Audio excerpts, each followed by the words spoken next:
est enfin terminée. Cette plaine de 1000 hectares aménagée a été la cible de visite d'une délégation du ministère de l'Agriculture ce 24 mai. Réalisée sous la décision du président Alpha Condé, la plaine de Koundian sera irriguée par ce barrage de 8 500 mètres cubes d'eau, financé par le budget national de développement à hauteur de 100 milliards de francs guinéens. Il y a des gens qui parlent, surtout les gens externes au projet. Eux, on est venu leur dire que le travail n'est pas fini, mais c'est pas ça. On les a donné la vraie vérité, la vraie raison. Et le travail est fini pour le gouvernement. Ce qui reste, c'est la participation des bénéficiaires. Il s'agit seulement de leur délimitation entre deux exploitants. Et ça, c'est le pertuis. Il y avait 3 ouvertures ici qui laissent ici l'eau. Et il fallait créer l'étanchéité sur ces vannes-là. Mais avec la quantité d'eau, personne ne pouvait descendre pour soulever ces vannes-là et essayer de créer l'étanchéité. Donc, pour des raisons de service, de laisser l'eau s'évacuer pour qu'on puisse créer l'étanchéité. Inquiète pour son sort, la population de cette localité a mal interverti la fin de cette œuvre qui leur revient, ce qui a suscité une rencontre avec les cadres de ce département.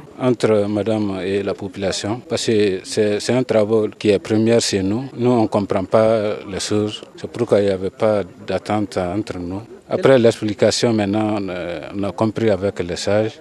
Nous, on cultivait une seule fois dans l'année.